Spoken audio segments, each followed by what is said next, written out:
Hello दोस्तों, स्वागत है आपका हमारे यूट्यूब चैनल स्टडी डायलॉग्स में। ये हमारी जीएस एमसीक्यूज़ की सीरीज़ है। इस सीरीज़ में हम लोग 8 एमसीक्यूज़ को डिस्कस करते हैं बहुत ही डिटेल में, और उस लेवल और उस स्टैंडर्ड के क्वेश्चंस को हम लोग डिटेल में डिस्कस करते हैं जो कि एग्ज़ाम में आते हैं और आजकल एग्जामिनर पूछ रहा है। ठीक है, आप चाहे किसी भी पेपर की तैयारी क्यों ना करें, जैसे कि IAS PCS हो गया या फिर SSC टीचर्स दरोगा, ये उन्हीं सब के लिए बहुत ही ज़्यादा इम्पॉर्टेंट है। तो आप लोग हमारी इस सीरीज़ को ज्वाइन करिए और अपनी जो प्रिपरेशन है उसको एक प्रैक्टिस दीजिए।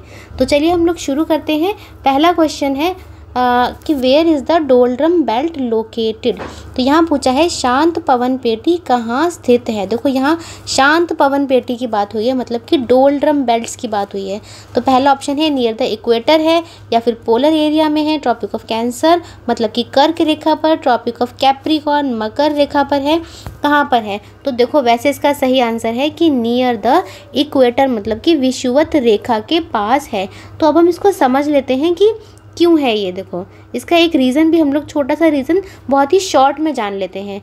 तो देखो जैसे कि हमारी अर्थ है, आप लोगों को पता होगा कि अर्थ पर 0 डिग्री पर इक्वेटर आता है मतलब कि विषुवत रेखा पर।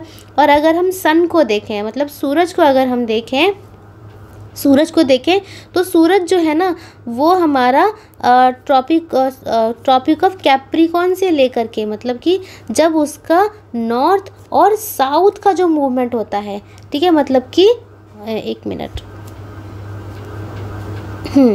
तो उसका जो ये आती है आपकी ट्रॉपिक ऑफ कैंसर, कैंसर मतलब होती है कर्क रेखा, और ये है मकर रेखा मतलब कि कैप्रिकॉर्न। ठीक है, तो ये होगी कर्क रेखा और नीचे वाली हो गई मकर रेखा। यहाँ से लेकर यहाँ तक जो हमारा सूरज है उसका मूवमेंट होता है जिसको हम एपरेंट मूवमेंट ऑफ सन बोलते हैं। वैसे रियलिटी में सन मूव नहीं करता, लेकिन हम क्या बोलते हैं, एपरेंट मूवमेंट ऑफ सन, अपनी सुविधा के लिए।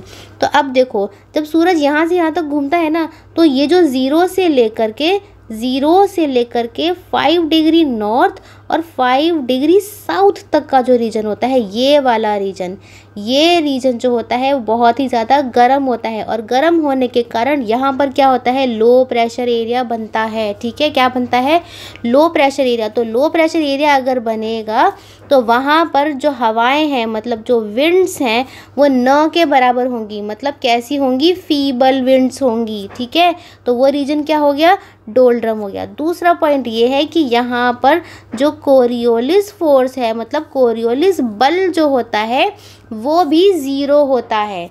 ठीक है, तो ये इसका मेन जो इसका रीज़न हो गया कि डोलड्रम बेल्ट इक्वेटर पर तो है, लेकिन क्यों है, तो वह हमने सूरज की उससे हमने समझ लिया कि सूरज का सन का एपरेंट मूवमेंट ऑफ सन होने की वजह से कैप्रिकॉर्न से कैंसर से कैप्रिकॉर्न तक होने की वजह से ये वाला एरिया मैक्सिमली हीटेड रहता है। ठीक है, मैक्सिमली हीटेड रहता है मतलब कि गर्मी में रहता है।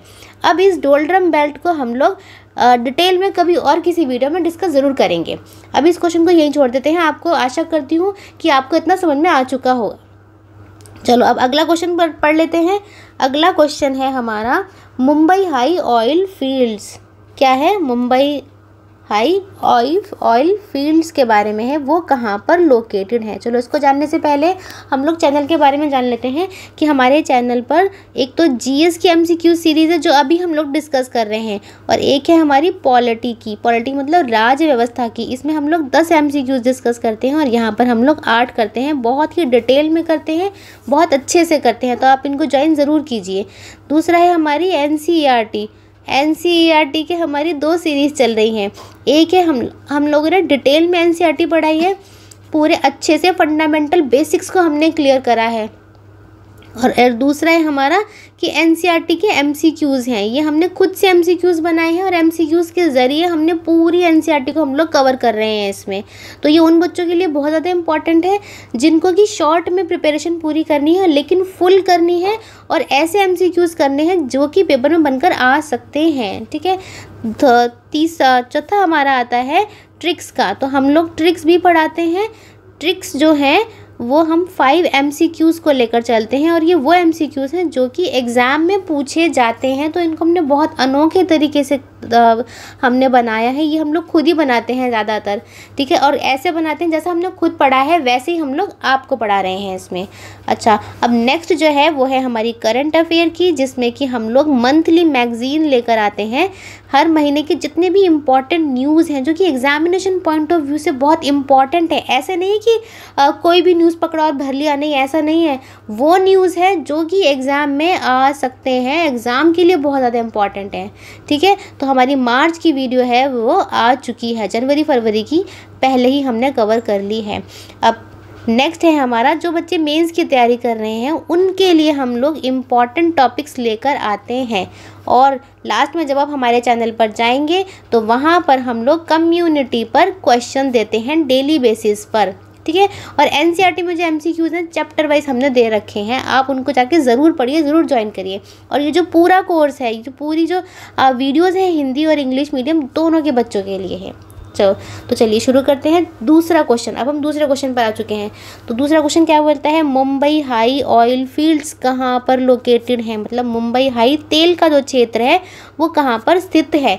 तो continental shelf of the Arabian sea पर है, वेस्ट कोस्टल प्लेन मतलब पश्चिमी तटीय मैदान पर है, या वेस्टर्न घाट पश्चिमी घाट पर है, या interior part of the Deccan, Deccan का आंतरिक भाग पर है। तो इसका सही आंसर देखो, पहले आप हर क्वेश्चन को खुद से ट्राई करो, उसके बाद आप लोग ये वाला आंसर सुनना, ठीक है। पॉज करके खुद सोचो, दिमाग में सोचो कि कहाँ पर हो सकता है, उसके बाद ये वाला आंसर देखो। सही आंसर है इसका continental shelf of the Arabian sea, मतलब महाद्वीपीय शेल्फ पर है।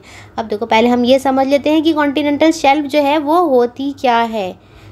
कॉन्टिनेंटल शेल्फ देखो, अब ये अगर हम लोग एक डायग्राम को ड्रॉ करें, यहाँ पर अपने इंडिया का तटीय क्षेत्र जो है, नीचे का पेनिनसुला है वो हम ड्रॉ करें, तो देखो मुंबई का जो महाराष्ट्र का जो रीजन है वो इतना तो बैठेगा।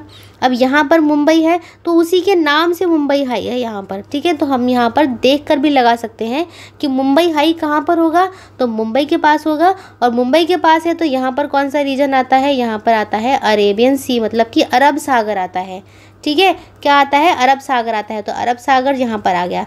अब देखो जब कोई भी तटीय क्षेत्र होता है ना, पेनिनसुला टाइप में जो होता है, कोई भी कंटिनेंट जो होता है, उसके कुछ किलोमीटर तक की दूरी का जो भाग होता है, जो पानी से ढका हुआ, हमें दिखता है कि हाँ यहाँ से समुद्र शुरू हो चुका है, लेकिन वो ज़्यादा गहरा नहीं होता, वो बहुत ही कम गहरा होता है।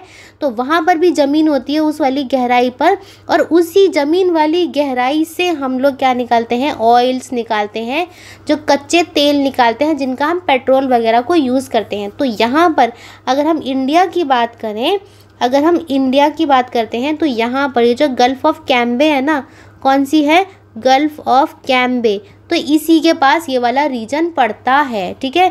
और ये 176 किलोमीटर जो मुंबई का जो वेस्ट कोस्ट है वहाँ से उसकी दूरी को अगर लगाया जाए तो 176 की दूरी यहाँ पर आएगी, ठीक है।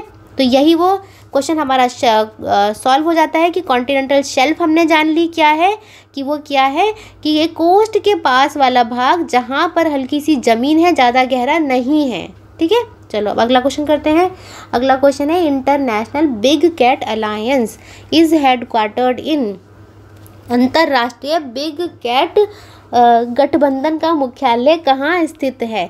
अब देखो ये क्वेश्चन बहुत ज़्यादा इंपॉर्टेंट है, यहाँ पे हेडक्वार्टर पूछा है, आपको ये क्वेश्चन बहुत ज़्यादा संभावनाएं आने की, क्यों, क्योंकि इसका हेडक्वार्टर कहाँ पर है, हमारे इंडिया में ही है, हमारे भारत में ही है हेडक्वार्टर।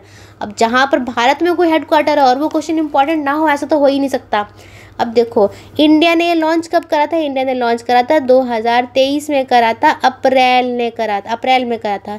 दूसरी बात ये है, इंडिया ने लॉन्च करा है, उसके बाद भी ये क्या है, बहुत बड़ा मेगा ग्लोबल अलायंस है। ग्लोबल अलायंस का मतलब क्या है कि विश्व से बहुत सारे देश आए हैं जो इस वाले इनिशिएटिव को इम्प्लीमेंट करने के लिए कि हाँ हम सब आपके साथ हैं। अब ये है क्या कि यहाँ पर जो बड़ी बड़ी बिग कैट्स हैं ना, बिग कैट्स, उनको कंजर्व करना है, उनको संरक्षित करना है। अब बिग कैट्स कौन सी हैं? देखो 7 होती हैं मेनली, अगर देखा जाए तो ये 7 हैं। वो कौन कौन सी है?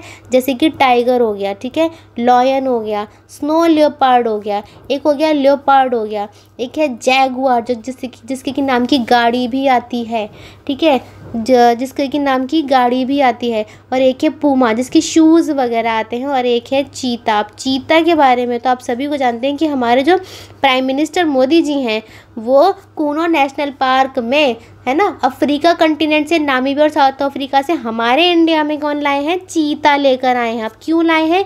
क्योंकि ये जो चीता है, या फिर अगर मैं बोलूँ ये जो बिग कैट्स हैं, ये कीस्टोन स्पीशीज़ हैं। और कीस्टोन स्पीशीज़ वो होती हैं जो किसी एरिया के लिए, पूरे इकोसिस्टम को प्रिजर्व करने के लिए बहुत ज़्यादा इम्पॉर्टेंस रखती हैं। इसीलिए ये जो बिग कैट इंटरनेशनल अलायंस है, इसके साथ पूरा संसार, पूरा वर्ल्ड आया है।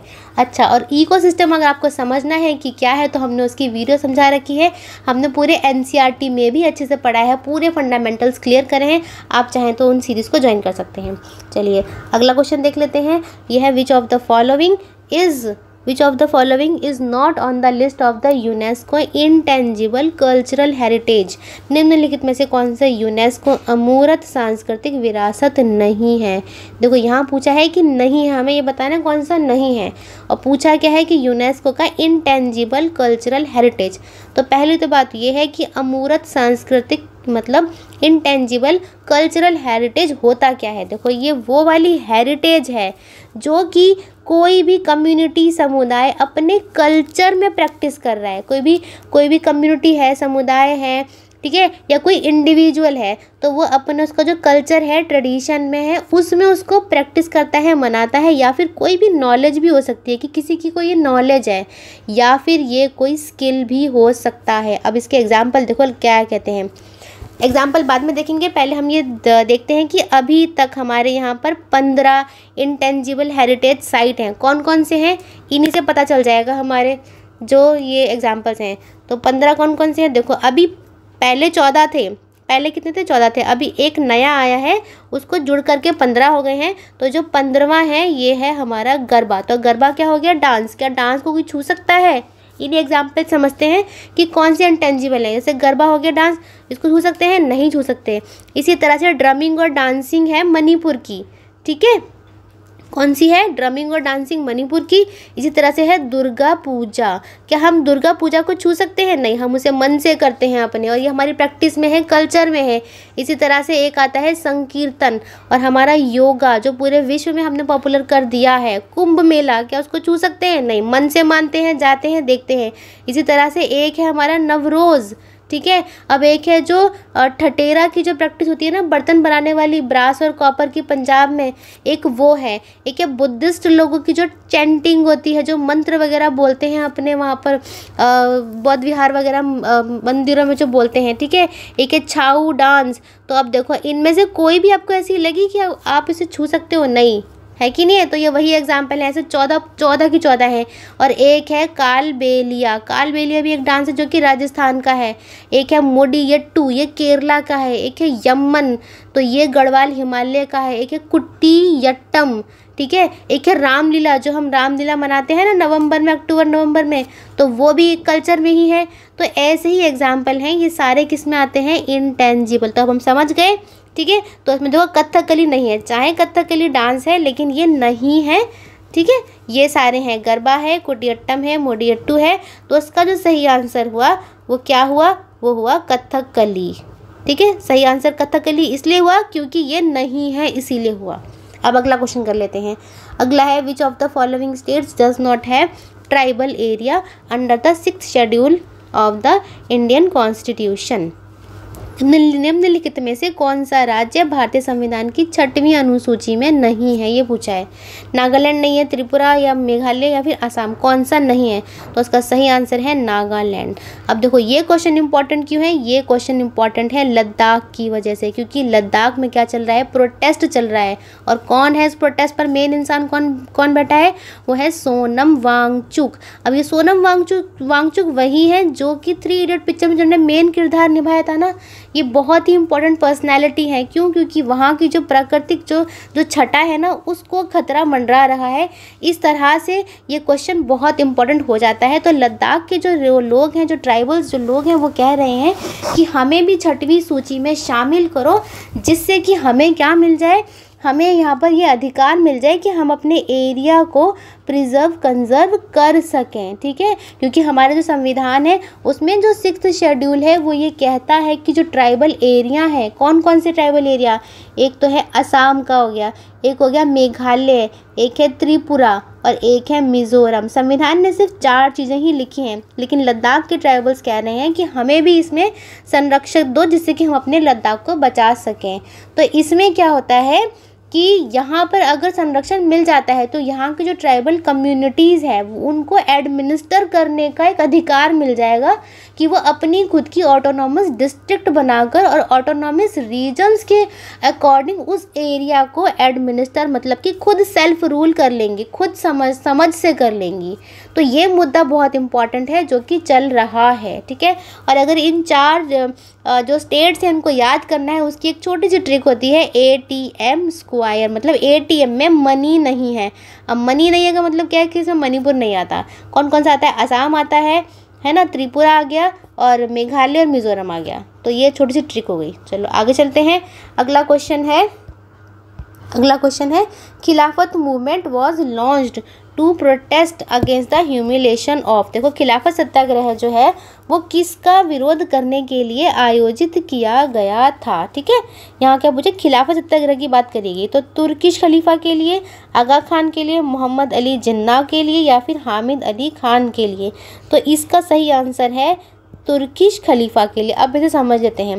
देखो जो अगर हम भारत इतिहास को देखें ना, तो वहाँ पर उस टाइम पर क्या था कि जब वर्ल्ड वॉर फर्स्ट की बात चल रही थी, तो वर्ल्ड वॉर फर्स्ट में जो था वो हमारे जो मुसलमान थे, हमारे जो देश के मुसलमान थे, उन्होंने फर्स्ट वर्ल्ड में ब्रिटिश सरकार का समर्थन किया था। लेकिन ये कहा था कि वर्ल्ड वॉर फर्स्ट के बाद जो है आप जो हमारा तुर्क साम्राज्य, मतलब जो कि ऑटोमन एम्पायर है, उनके जो पवित्र स्थान है वो खलीफा को दे देना।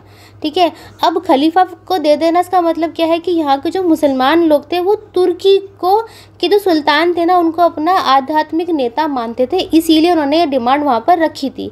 लेकिन हुआ क्या कि वर्ल्ड वॉर फर्स्ट के बाद क्या हुआ कि जो ब्रिटिश लोग थे उन्होंने क्या करा कि तुर्क को विभाजित, मतलब डिवाइड कर दिया और उसको अलग कर दिया, और जो खलीफा थी उसको सत्ता से हटा दिया।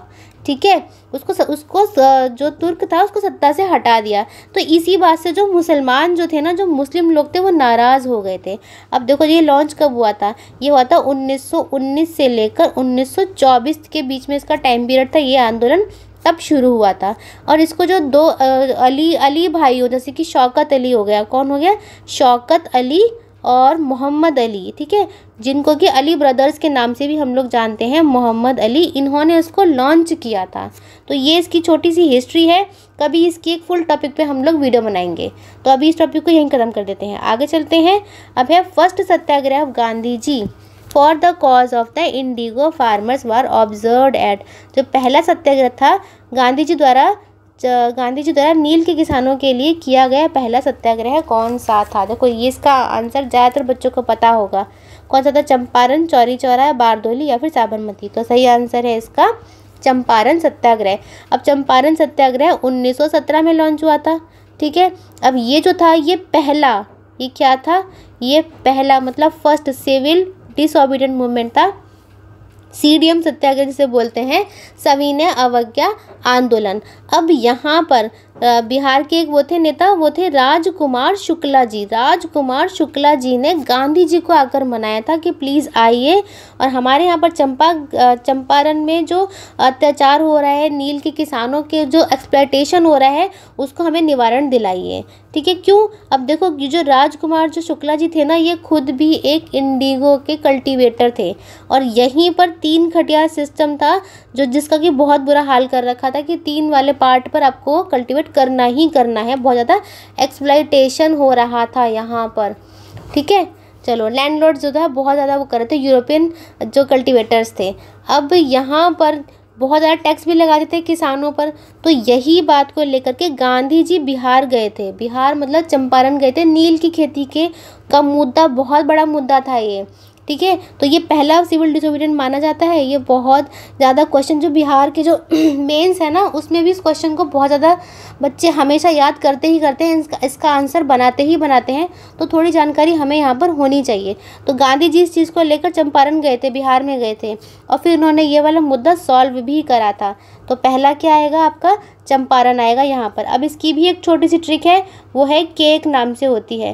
केक में क्या है कि पहला जो था वो चंपारण था, फिर अहमदाबाद का सत्याग्रह आता है, फिर खेदा का आता है। तो अगर हम इस वाली ट्रिक से भी करें तो भी हमारा आंसर क्या निकलता है? केक निकलता है। केक से क्या निकलता है? चंपारण निकलता है। चलो आगे चलते हैं। अब है 8वां question, which river flows between Satpura और विंध्यास। ठीक है, निम्नलिखित में से कौन सी नदी विंध्याचल और सतपुड़ा पर्वत श्रृंखला के बीच में से बहती है? तो कौन सी नदी बहती है बताइए। देखो, इसको हम लोग समझ लेते हैं कैसे, एक इंडिया का छोटा सा मैप बनाकर। देखो, ये है इंडिया। अब यहाँ पर देखो, अगर हम विंध्यास बनाए, ठीक है, ये हमने क्या बनाया है? विंध्या के माउंटेन्स बनाए हैं। और नीचे वाला हमने क्या बनाया है? सतपुड़ा। विंध्याचल, ऊपर का विंध्याचल और नीचे का हमने बनाया है सतपुड़ा। अब यहाँ पर विंध्या और सतपुड़ा के बीच में कौन सी नदी बहती है? वो बहती है नर्मदा नदी। और सतपुड़ा के नीचे कौन सी बहती है? वो बहती है तापी नदी। सतपुड़ा के नीचे बहती है तापी नदी और यहाँ पर बहेगी नर्मदा नदी। ठीक है, नर्मदा नदी बहेगी। अब ये 2 नदियाँ वो नदियाँ हैं जो कि पश्चिम की दिशा में बहती हैं। ठीक है, अगर हम सारी नदियों की बात करें तो 2 मेन ऐसी नदी हैं जो कि कहाँ बहती हैं? अरब सागर में जाकर गिरती हैं, अरेबियन सी में जाकर गिरती हैं और क्या बनाती हैं? एस्चुरी बनाती हैं। और वेस्ट फ्लोइंग रिवर यही है जो कि वेस्ट में फ्लो करती हैं। अब ये जो नर्मदा नदी है ना, ये कहाँ से ओरिजिन इसका होता है? इसका ओरिजिन होता है अमरकंटक से होता है। इसकी लेंथ की अगर हम बात करें तो 1312 किलोमीटर इसकी लेंथ है। ठीक है, और यहाँ पर क्या है? अरेबियन सी है, मतलब कि अरब सागर है। तो यहाँ पर ये डेल्टा नहीं बनाती, क्या बनाती हैं? एस्चुरी बनाती हैं, अरब सागर में गिरती हैं और पश्चिम की तरफ बहने वाली नदियाँ यही हैं। तो ये थे हमारे 8 क्वेश्चन। तो अगर आपको हमारी वीडियो अच्छी लगी है तो हमें ज़रूर लाइक करें और अगर आपको कोई भी डाउट है तो हमें कमेंट करके ज़रूर बताएं। हमारे चैनल को सब्सक्राइब करें और अपने फ्रेंड्स के साथ शेयर ज़रूर करें। तो मिलते हैं अगली वीडियो में। Happy learning.